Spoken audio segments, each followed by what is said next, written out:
આજના આ કથા વિશ્લેષણમાં આપ સૌનું સ્વાગત છે.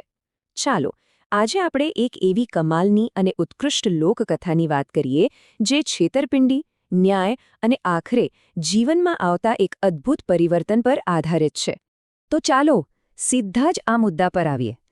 આખી વાર્તાનો પાયો જ આ વિચાર પર છે કે કોઈને છેતરીને ફાયદો કરવામાં કોઈ જ હોશિયારી નથી. સાચી બુદ્ધિ એ જ છે કે જ્યારે આપણો દોષ સમજાય ત્યારે તરત જ તેનો ત્યાગ કરી દેવો. જેમ જેમ આપણે આ વાર્તામાં આગળ વધીએ તેમ આપણે આ સત્યને ખાસ ધ્યાનમાં રાખવાનું છે. હવે આપણી આ વાર્તાનું મુખ્ય પાત્ર છે સુમંત, જે વિદિશા નામની નગરીમાં રહેતો હતો. એ નાનપણથી જ અનાથ હતો અને કદાચ એ જ કારણે દુનિયાને જોવાનો એનો નજરિયો એકદમ અલગ અને થોડો લુચ્ચો બની ગયો હતો. એણે પોતાની બુદ્ધિનો ઉપયોગ સાચા રસ્તે કરવાને બદલે શઠતા અને છેતરપિંડી માટે કરવાનું શરૂ કરી દીધું. બાળપણની મુશ્કેલીઓએ એની માનસિકતાને કેવી રીતે ઘડી કાઢી એ સમજવા જેવું છે. એના મગજમાં બસ એક જ ટાર્ગેટ ફિક્સ હતો: ગમે તેમ કરીને ખૂબ ધન કમાઈને અમીર થઈ જવું. પોતાના માત્ર ₹1ના ફાયદા માટે એ કોઈનું લાખ રૂપિયાનું નુકસાન કરતાં પણ જરાય અચકાતો નહીં.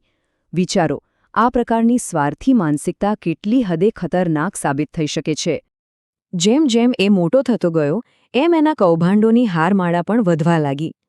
ચાલો આપણે એની 3 સૌથી મોટી અને માસ્ટરમાઇન્ડ કહી શકાય એવી છેતરપિંડીઓ વિશે જાણીએ, જેણે તેને ગુનાખોરીના રસ્તે આગળ વધાર્યો. આ ઘટના ખરેખર એની હાજર જવાબીનો બેસ્ટ નમૂનો છે. એક દિવસ એણે એક મીઠાઈની દુકાનના માલિકને ઊંઘતા જોયો. દુકાન પર માલિકનો નાનો દીકરો બેઠો હતો. સુમંતે દુકાનમાં જઈને મીઠાઈઓ ખાવા માંડી અને પેલા બાળકને પોતાનું નામ રમૂજી રીતે માખી બતાવ્યું.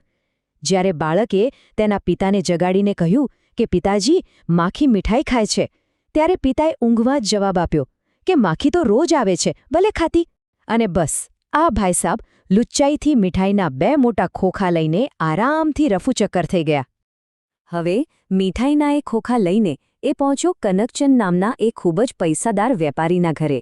ત્યાં એણે મીઠાઈ આપવાના બહાને વેપારીની પત્નીને કહ્યું કે શેઠે 2 સોનામહોરો મંગાવી છે. પત્નીએ ના પાડી એટલે સુમંતે ઘરમાં ઊભા જ બહાર વ્યસ્ત વેપારીને મોટી બૂમ પાડી કે શેઠ, તમારી પત્ની પેલી વસ્તુ આપતી નથી. વેપારીએ કામની ઉતાવળમાં કંઈ પણ તપાસ્યા વગર જ ઘાંટો પાડ્યો કે અરે, જે માગે છે તે આપી દે ને. આને કહેવાય ટાઈમિંગનો પરફેક્ટ ઉપયોગ. અત્યંત ચાલાકીથી એણે 2 સોના મોહરો પડાવી લીધી. પણ વાત અહીંયા ક્યાં પૂરી થવાની હતી? આગળ જુઓ કેવી કમાલ થાય છે. સુમંતે એ સોના મહોરો જમીનમાં દાટી દીધી અને હાથમાં એક લાકડી લઈ ત્યાં જાદુઈ લાકડી હોવાનો ઢોંગ કરવા લાગ્યો. ત્યાંથી પસાર થતા એક સૈનિકને એણે એવી તો બાટલીમાં ઉતાર્યો કે આ લાકડી જમીનમાં છુપાયેલો ખજાનો શોધી આપે છે. સૈનિકે ત્યાં ખોદ્યું અને પહેલેથી દાટેલી સોના મહોર જોઈને એ તો આશ્ચર્યચકિત થઈ ગયો. તરત જ સૈનિકે સુમંતને પોતાનો આખો ઘોડો આપીને એ નકલી લાકડી ખરીદી લીધી. અહીંયા ગુનાખોરીનો ગ્રાફ આપણે જોઈ શકીએ છીએ. પહેલા મીઠાઈના ખોખા, પછી વેપારીની સોના મહોરો અને છેલ્લે જાદુઈ લાકડીના નામે આખો ઘોડો.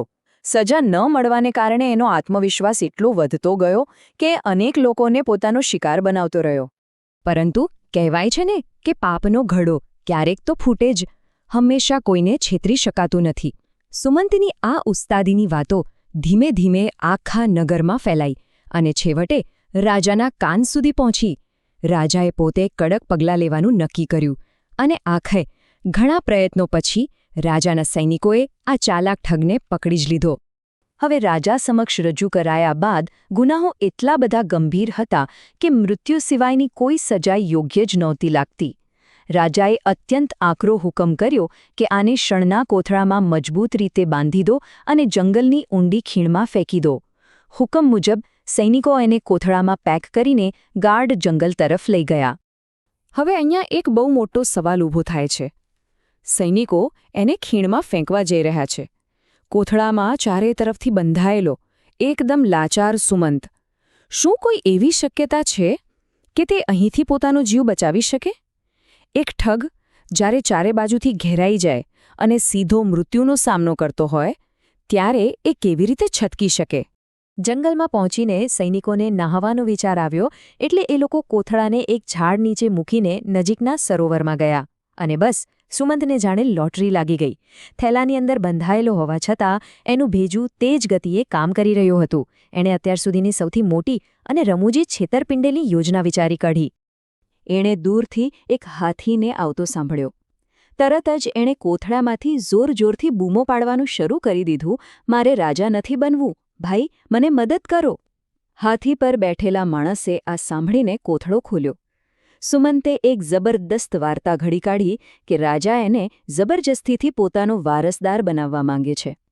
પેલા અજાણ્યા માણસને રાજા બનવાની એવી તો લાલચ જાગી કે તે કાંઈ પણ વિચાર્યા વગર સ્વેચ્છાએ કોથળામાં પૂરાઈ ગયો.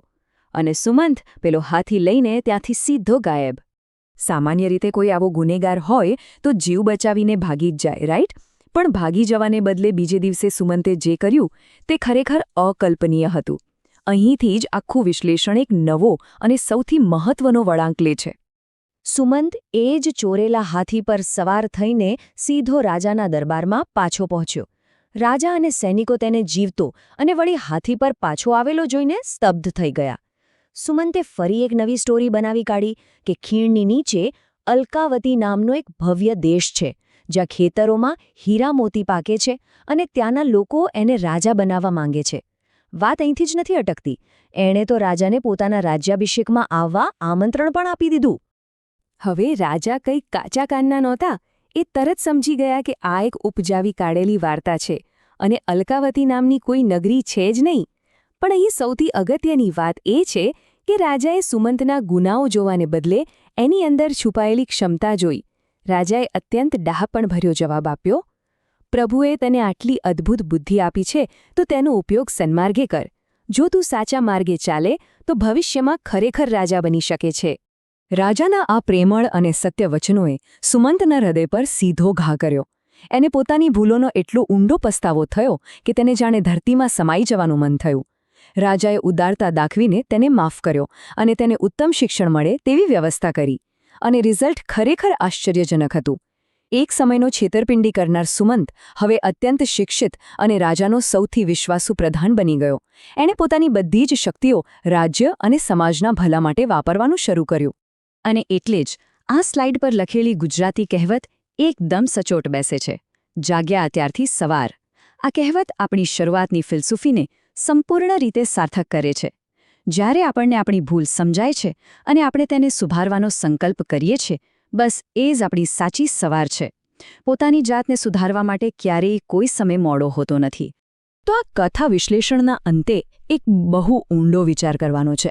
જો સાચી બુદ્ધિ એ છે કે જ્યાં આપણે ભૂલ કરી હોય તેને ઓળખીને નવો રસ્તો અપનાવવો, તો પછી એવી કઈ જૂની કે નકામી વિચારસરણી છે જેને આપણે આજે જ પાછળ છોડવાની જરૂર છે? શું આપણે આપણી શક્તિઓનો ખરેખર યોગ્ય દિશામાં ઉપયોગ કરી રહ્યા છીએ ખરા? આ એક એવો સવાલ છે જેનો જવાબ આપણે સૌએ વિચારવો રહ્યો. આજના આ વિશ્લેષણમાં જોડાવા બદલ ખૂબ ખૂબ આભાર.